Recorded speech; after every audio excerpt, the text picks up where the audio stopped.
Šādi izskatās dārgākā fotogrāfija manā mūžā, kur izmaksāja 350 eiro, jo es biju aizmirsis piekabēju apdrošināšanu nopirkt. Vainīgs esmu, par to nav vispār stāsts, bet nedaudz liekas negodīgi šī te soda piemērošanas kārtība un atšķirība šajā sodā atkarībā no tā, kādā veidā tas tiek fiksēts.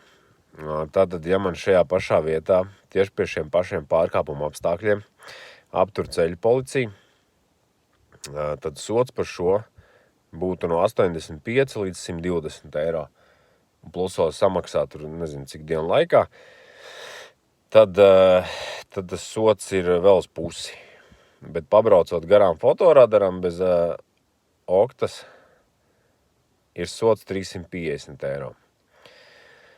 Man liekas, ka kaut kā drusku negodīgi.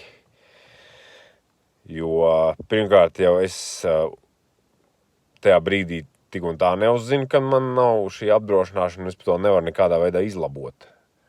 Un otrs, kad tas pārkāpums smagums jau nemainās, vai tas tiek fiksēts ar fotoradaru vai policijas ekipāžu. Tāpēc man liekas diezgan, tomēr negodīgi šī sistēma un šis sods.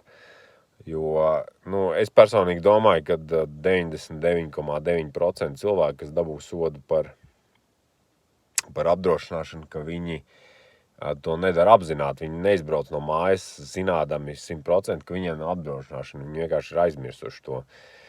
Es nesaku, ka tam sodam nav jābūt, bet vai viņam būtu jābūt 350, nezinu. Es domāju, ka ir bišķi tā kā pārcentušies. Bet labi. Sots ir jāsamaksā, tur es neko tāpat izdarīt nevaru. Es izdarīju vēl šādu lietu, es tagad izdrukājuši tāds te uzlīmīti piekabei un mašīnai par apdrošināšanu skati, jo man principā kaitina tas, kad to es varu uzzināt tikai ejot kaut kādā aplikācijā un tur čakarējoties, man tas liekas, agrā bija vismaz skatē, bija uzlīme. Tagad pat to nožņaugušies nedod vairs. Tā kā, man šīdā labāk patīk, es maz tā pastos, man tad ir skati, tad tur slieksni var piekrāstot pēc mēneša vai kaut kā tā.